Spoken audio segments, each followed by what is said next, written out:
Right then, YouTube, the next thing we're going to do here in this truck is I'm going to change out the knock sensors in this thing. I am getting the error code that the knock sensors are receiving low voltage. So that would indicate to me that those need to be changed. We're going to go ahead and get this intake out of the way so we can access the knock sensors. So it looks like on this unit, all my wiring and everything else is going to go this way. So I think the best course of action would be to just undo my intake manifold bolts and just try to move the intake manifold off to the right, giving me enough clearance to access the knock sensors without having to remove too much stuff. So if you look down in the engine, you will see a series of 8mm bolts that run down the length of the intake. No, not that one, but the one back there. I get the camera to focus. Yeah, the one back there. So we're going to remove, it looks like there's 1, 2, 3, 4, 5 on each side. That's going to be 10 of these 8mm bolts. And then the intake should just lift off out of the truck after we do that.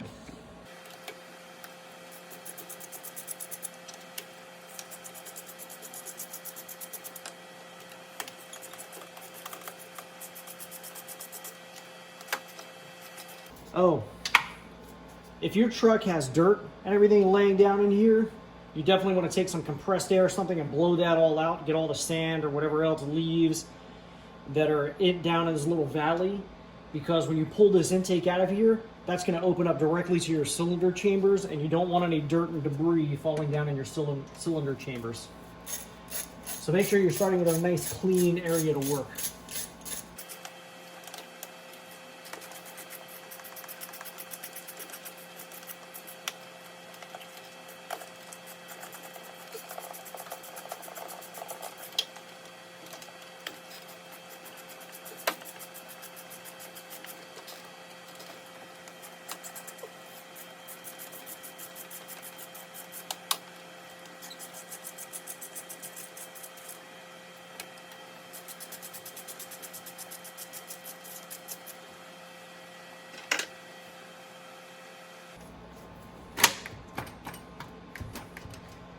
So you can see once you have those 10 bolts loosened up, everything just moves nice and easily and is broken free, or at least in my situation it did. And it looks like this wiring here is going to be a pain in the butt, coming off on my fuel rails on this side.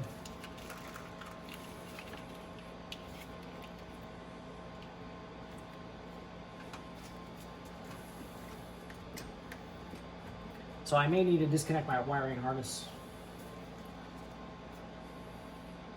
at least on this side, so I can have room to maneuver everything. And it looks like the sensor back here is going to be a problem, so I'm going to go ahead and disconnect that one. Whatever you unplug, make sure you make note of that so you get everything plugged back in when you go to put everything back together as well. If you've got stuff unplugged, you're going to have a problem.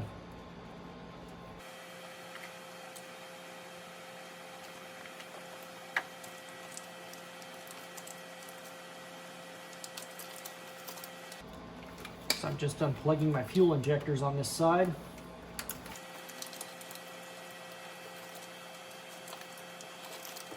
So there we have it. May have to pull this vacuum hose off.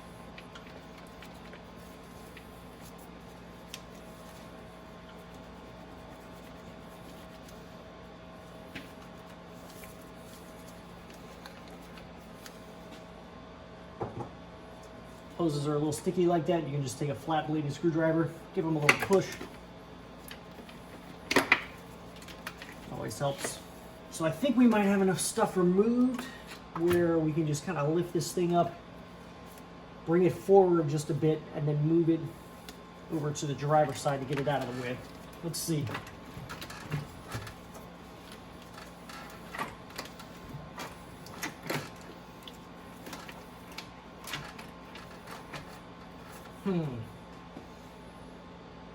Not a lot of room to move around, really. So I think at this point I'm going to go ahead and just try to disconnect everything from my intake I'll start with the harness up here. Just unplug all of my plugs that are going in.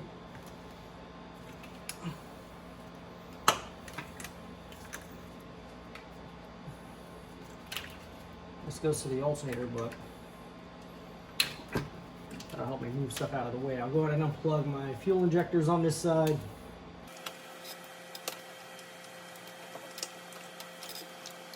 Let's go ahead and get this vacuum line off there.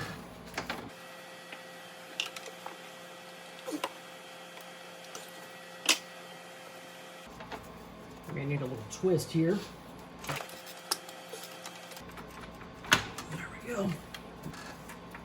Got one more fuel injector back there.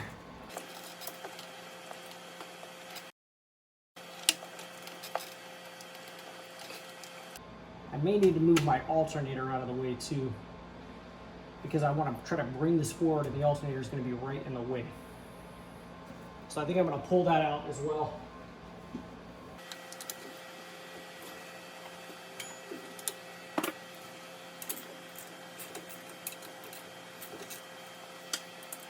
So at this point, if you're going to take your power cable off your battery, or your battery cable off your alternator here, make sure you disconnect your battery.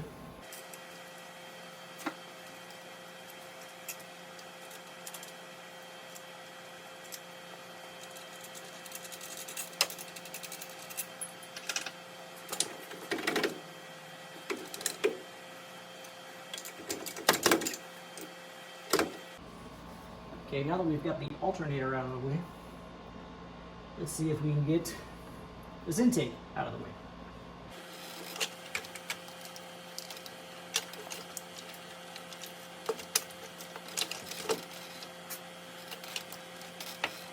Okay, so it's pretty much out of the way now.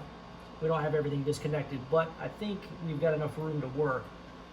The next thing you want to do is remove these caps.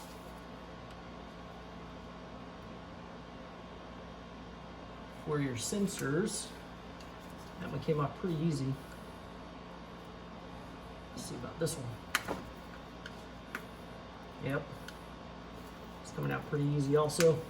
I think I had these held in with a little bit of RTV before and a little bit of dielectric grease in there. I'm just inspecting my plugs.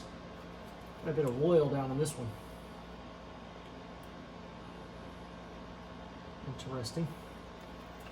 So now this is going to be a 22 millimeter.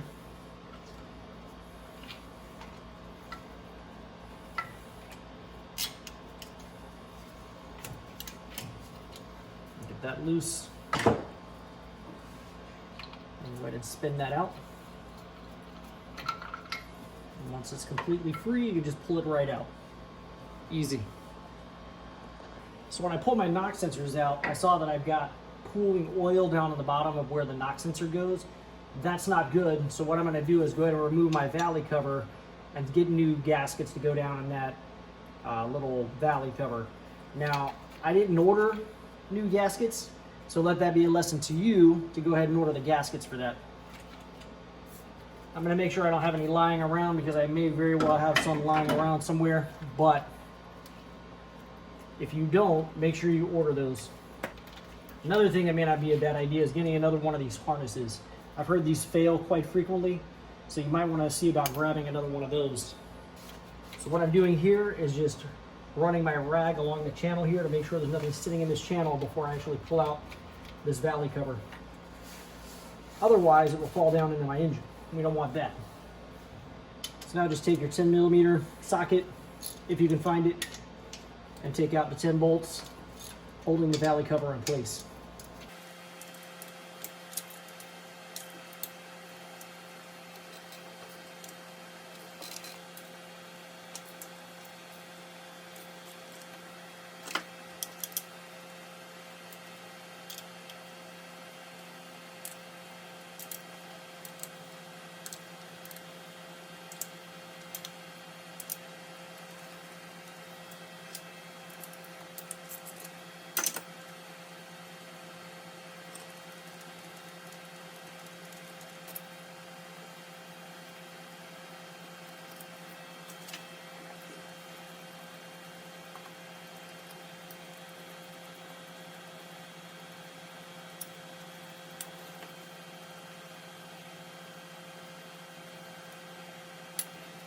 Once you have all 10 of your bolts out, it should come out nice and easy.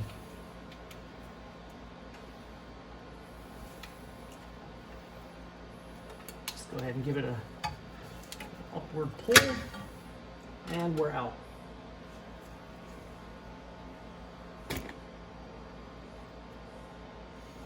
And as you can see, my gaskets are pretty messed up there, so we're gonna need some new ones. So to remove these old gaskets, really nothing fancy. Just take a flat bladed screwdriver and pry on them and they'll pop right out. Nice and easy. That should just be a straight post and not have this extra material that you see on here, this rubber and everything.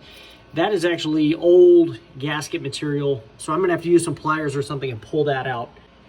All right, so this is what we should have after getting that old material off there. Not necessarily such a ridiculously dirty engine, but this is what you want to see on the post. Just a nice clean post for the new gasket to sit on. Okay, so I think actually you're supposed to push them in this direction.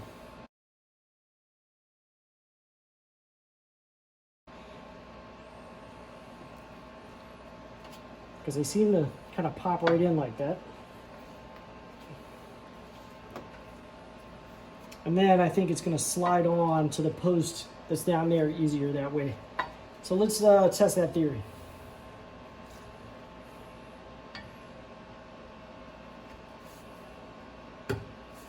Oh yeah, they pop right in if they're facing that direction. So that's definitely the proper direction for that, the proper orientation.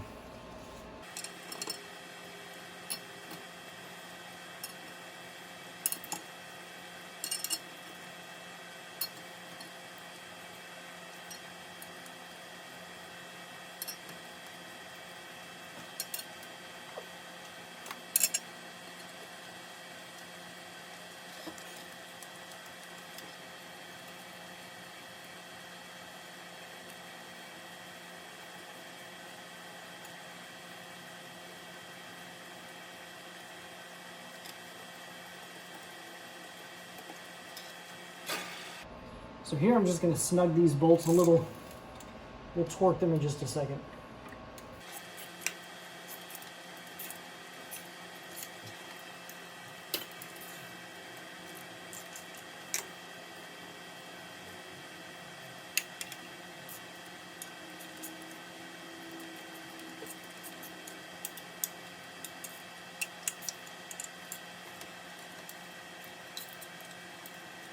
So now I've got my torque wrench. I want to set that to 18 foot-pounds for these bolts. So there we go. We've got our torque. There we go. There we are. Need a little bit of an extender there. Okay.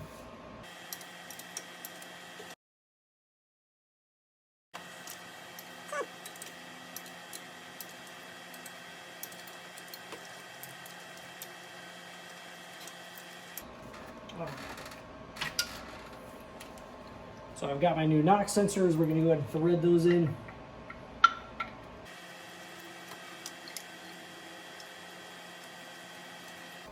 Got my 22mm socket here. This time you want to set your torque wrench to 15 foot-pounds. So 15 foot-pounds. This is a very critical torque, because if they're over-torqued or under-torqued, they're not going to pick up the knock correctly in the engine.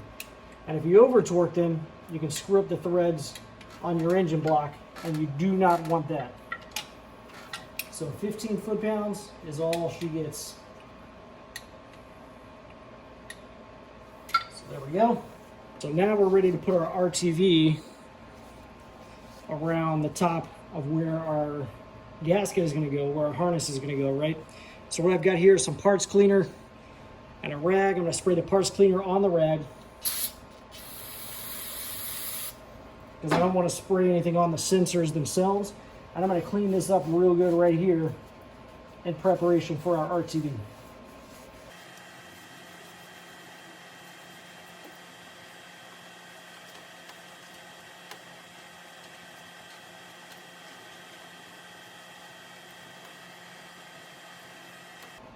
So now I'm just going to take some RTV, get it on my finger here.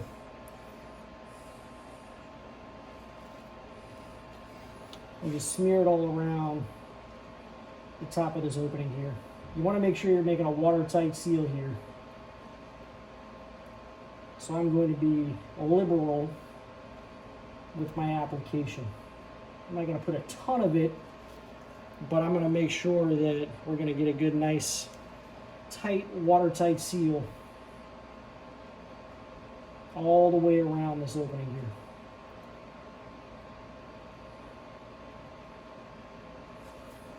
I'm going to do the same thing on the back side.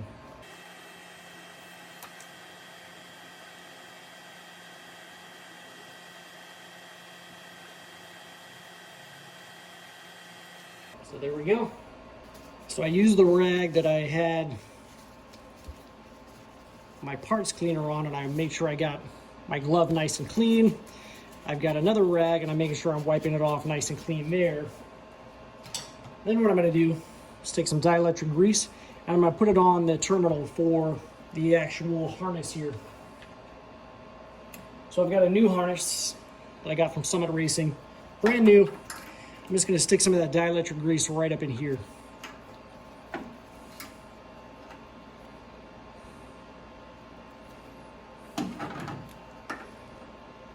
So I just kind of stick that right in there. I'm going to do that on both terminals here.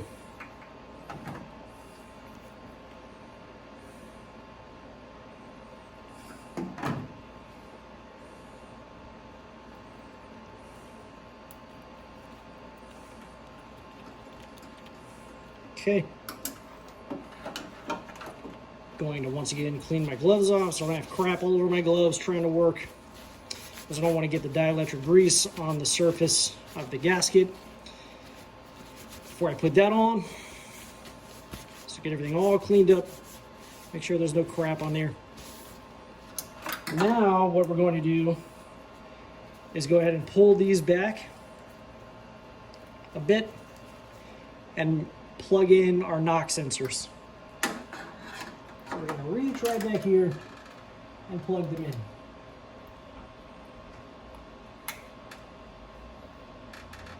So that one's in.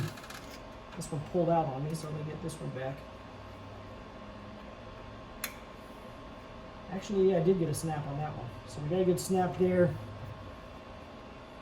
I'm going to give it a slight pull just to make sure we are fully seated, that we're not going to come off.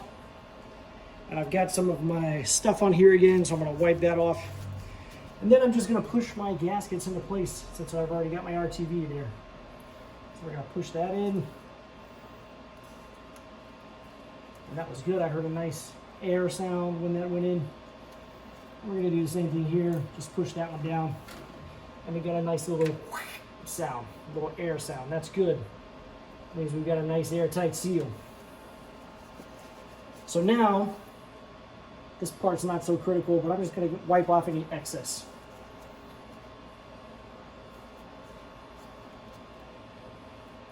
Let it squeeze out around the edges. Just to make it look a little nicer. Not that anybody's going to see underneath your air intake. I'm just going to route my harness out here through the front. I'm going to make sure all of my fuel injector plugs are out of the way. And I'm going to place my intake back where it belongs.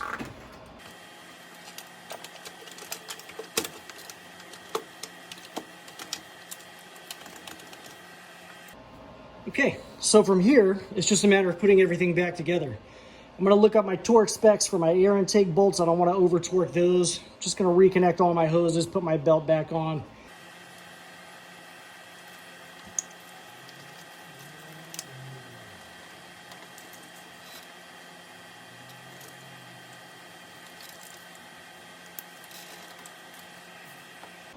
So the torque spec on the intake bolts is 89 inch-pounds, which is about 7.5 foot-pounds.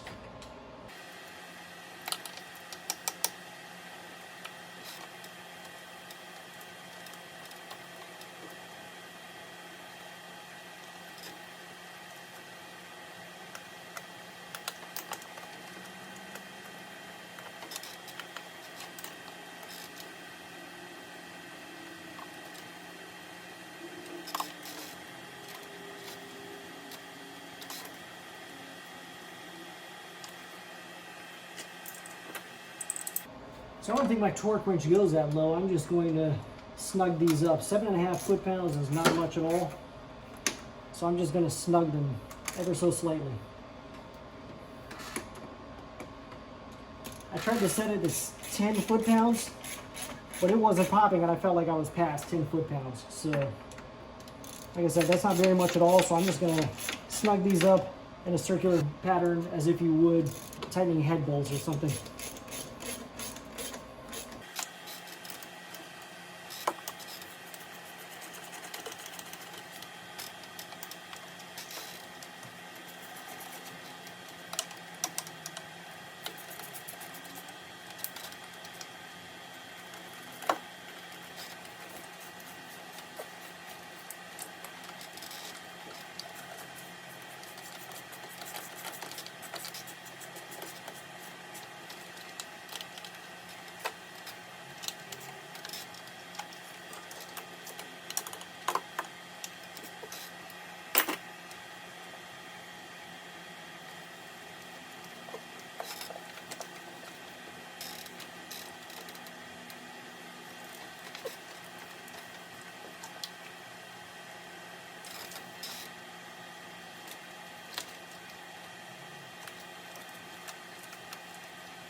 So if you made it back to this point, the last thing you have to do is just reattach your serpentine belt.